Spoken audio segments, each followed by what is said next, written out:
I did it. I reviewed Tati Beauty's Textured Neutrals palette for you guys because you've all requested it so much under every single video that I've posted. You're welcome. Hey guys, Maryam here. Welcome back to my channel. Indeed, in fact, it is true. In today's video, I am reviewing Tati Beauty Textured Neutrals palette that I just got my hands on. I actually got my hands on 2 palettes, so I will be giving one away. More on that later, so make sure you watch this video in its entirety. In this video, I'm gonna be doing a look that you see on my eyes right now. And of course, I'm gonna be doing a verdict at the end to find out whether this palette by the one and only Tati is worth your time and your money. Remember to subscribe, hit that notification bell so you can see all of my Wednesdays and Sundays videos. Tati Beauty, we are coming for you. Finally, finally! First look, you guys. Wow, this palette. I will say this palette looks really, really gorgeous. I love the fact that there are all these different color stories: memory, ritual, story, soothe, aura, and poet. So there's a dark smoky story, there's a brown story, there's a warm story, a neutral, a very light colored, almost an angelic story, and of course a wine story. I love that. I feel like this whole breakdown is very, very smart. I like the fact that there's a row of glitters, metallic shadows, sequins, mattes. So I would say at first glance, this is a palette that you can do a lot with. You could use it every day. You can create monochromatic looks by just using one row of each of the different textures, or you can go across the board and play around and create whatever looks you like. Definitely seems like the possibilities are endless. Now this palette is a $48 palette. It is available on tatibeauty.com. Wow, wow, wow. Those glitters are speaking to me. The colors are so prismatic. They're also not flat. I love the fact that each of the glitter shades has a combination of different color glitters. So it's not just a flat bronze glitter or a flat ivory glitter. I like the fact that each one contains a combo of different colors. Oh, this is so reflective. The palette itself is sizable. This reminds me of one of those old school Coastal Scents palettes, but not as cheapy. Cardboard packaging, giant mirror that you can see your whole soul into. Gonna close that up. No, but in all seriousness, if you like to do your makeup in the mirror that's included with the palette, you can't ask for a bigger and better mirror than this. I think I should go ahead and jump into those swatches. Nice fresh arm. Let's start with a matte. Let's start with Aura. Very nice. Let's continue with the matte Poet. That is super duper creamy. Also test out the matte Soothe. Wow. These swatches so far are gorgeous. I'm gonna try the black matte Memory. Brilliant. Keeping my makeup wipes handy. So now I'm gonna go up the row and try some of the sequin shades. Let's go for this one. And what differentiates the sequins from the mattes is that it in fact has a bunch of sparkly pigments within the matte shadow. So here goes Sequin Memory. That is absolutely stunning. Sequin Story looks promising too. Do you see how shiny that finger is? The amount of sparkles in the matte shadow actually makes this matte shadow look wet. That is so cool. That's beautiful. The Sequin Poet shade is really interesting. It's got some blue sparkles within the wine color. So let's see how that glides. I mean, effortlessly. That is stunning. Moving up the row to some of these metallics. I am gonna go for Ritual. Aura. That is like the most perfect champagne shade ever. One more, let's do Soothe. All right, we've come to the fun parts, swatching the glitters. Gonna start with this one right here. Ooh, look how much my finger just picked up. Wow, that's great. And let's go for Aura. Stunning. And let's do one more. Soothe. I mean, by the looks of these swatches and by the feels of these swatches, Tati and Tati Beauty know a whole lot about swatches. These were really impressive. Very, very smooth, very, very silky, buttery. I don't even know which one is my favorite shade. I feel like everything was really consistent and honestly really very great. I don't really judge my eyeshadows by the swatches though, so I gotta see how they apply. I think I'm gonna do something a little bit different for this video just because I wanna maximize this trial and I wanna give these shadows the most fair chance I can possibly give them. I'm gonna apply them 2 ways. On one one eye, I'm gonna wear my Fenty Beauty primer that I've been wearing with most of my eyeshadow reviews, especially lately. On the other eye, I'm gonna use my Boing concealer and conceal my lids, old school style, and apply some powder on top to seal the creamy product. I find that this one works a little bit better with super duper pigmented eyeshadows, ones that don't need something as grippy as the Fenty primer. Think Natasha Denona shadows, think Pat McGrath, whereas the Fenty primer works better with shadows like Too Faced that are a little bit more on the dry side. Also shadows like Anastasia Beverly Hills, Urban Decay, those types. So for my first shadow, I am gonna pick up a Wayne Gloss brush.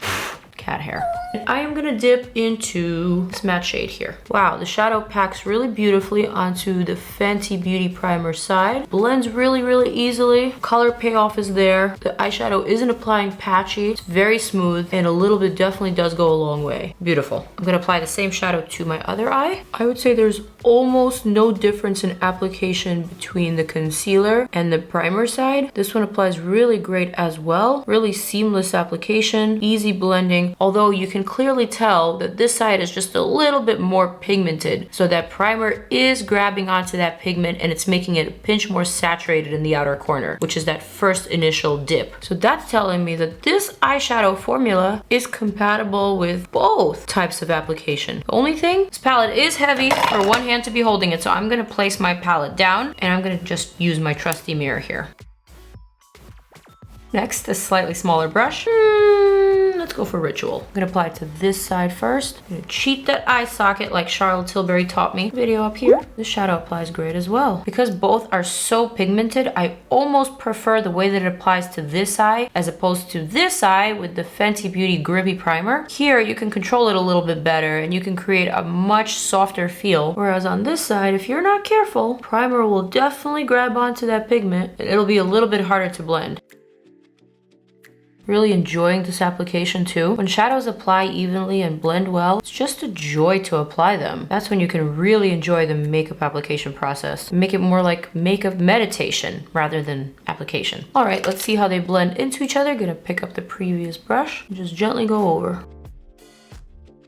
Love. I'm ready for a sequin. To pick up a flat brush, I'm gonna dip into this guy here. This shadow is really pretty. It's got a taupey base and some gold flecks, and it just makes for the most gorgeous lid color. Wow. A bit of fallout with that one, no biggie. But this color honestly reminds me of desert sands. It's just so stunning. And the fact that the sparkles actually adhere to the lid and stick to the lid is a testament in itself. This feature is sometimes difficult to formulate and it's difficult to make it work. But if you can make it work, then the outcome is just so satisfying. For this type of shadow, a grippy primer seems to work best. I'm seeing less fallout on this eye than I did on this eye.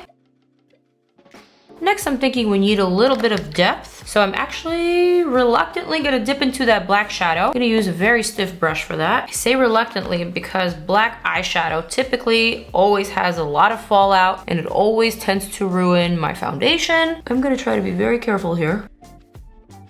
Wow, this black shadow swatched really great and it actually applies really lovely as well. There's definitely some fallout, but it's nothing obscene and it's nothing that you can't deal with. Adding this to the outer portion of my top lash line and adding it in a diagonal all the way to that crease. The black shadow applies really nicely. It smokes out great. The fallout is really minimal. The shadow is easy to control. I feel like we're working with a lot of good factors here. I'm gonna smudge the remainder on the outer lower lash line like that for now. That looks very, very dramatic and very scary. Don't worry, it's not gonna stay that way. I have a plan.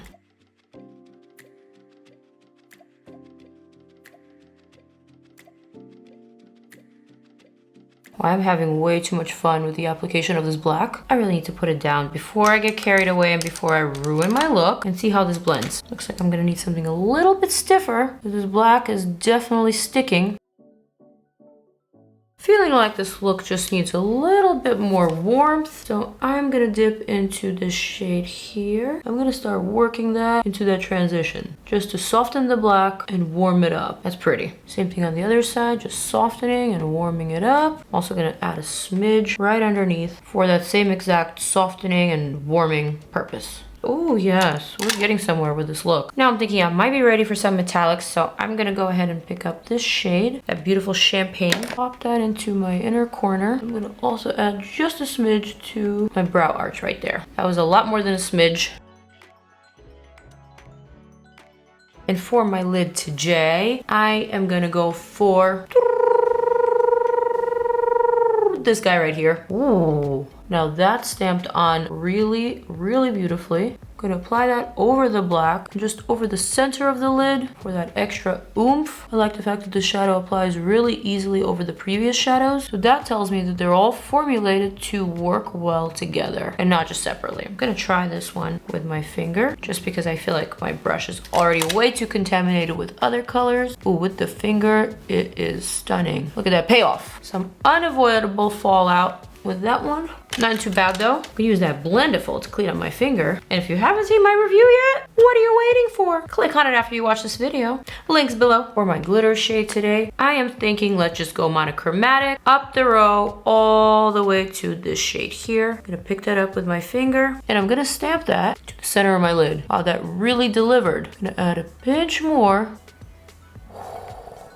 Do you see that? Listen, I'm not gonna go ahead and say that these are textures that I haven't played before, but I will say that it's the first time I've ever seen these textures put together in such a cohesive manner. I've never seen that before. And I gotta say, I like it. It takes the guessing work out of figuring out what shades you wanna play up and put together for a particular look. I feel like this format definitely does make your life a little bit easier. I'm really liking the way that this is looking so far. That tells me that I should probably close this palette and put it down and work on the rest of my face. I am just gonna quickly apply some mascara and maybe perhaps add some lashes, and I will be back for my final verdict, which I believe I've developed.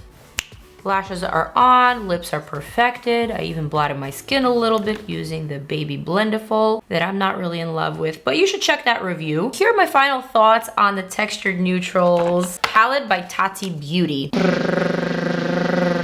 This palette, you guys, this palette right here, I love it. I think this palette is fantabulous. I love the different color stories. I love the different textures. Yes, I have seen these textures before. I have seen these formulations before. The formulations are nothing new or different. But in this instance, the formulations of all of the different textures and shadows are excellent. They work well with each other. The color families are really smart. They're very precise. And I feel like they are extremely universal. So anyone and everyone can get a lot of use out of this palette. So I would give this palette a really high rating of a 9 out of 10. I mean, that's what it deserves. And for $48, 24 eyeshadows in this, that makes these shadows at $2 a pop. I think it's actually a steal. I love this palette. I wish I would have tried it sooner. I will recommend it to you guys, to makeup artists and to makeup enthusiasts alike. I think anyone and everyone will definitely love it as much as I love it. So that said, I hope you guys enjoyed this review. I hope you like this look because I certainly love this look. I feel like it's very me. It's very glam, but kind of like understated glam. I'm feeling it. I'm feeling this palette. Before I leave you guys, I did mention in the beginning of the video that I do have 2 of these palettes. So one of them is for you. I'll be hosting a giveaway on my Instagram. Keep glued to my Instagram. Be sure you are following me on my Instagram. I will be announcing the rules of the giveaway on my Instagram after this video is live. So good luck, and I love you guys. Thank you so much for watching and for subscribing. More videos right here. Click on them. Mwah.